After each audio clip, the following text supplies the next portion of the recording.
guys, sa sobrang daming bunga ng aming sigarilyas, naisipan kong magluto ng gulay.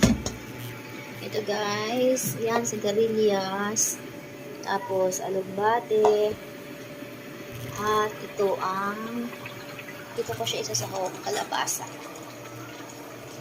kalabasang may gata, tapos ang nilagay ko lang dyan ay tahong. Hindi ko na ito ginisa kasi mataas yata ang cholesterol ko ngayon, ang bad cholesterol ko.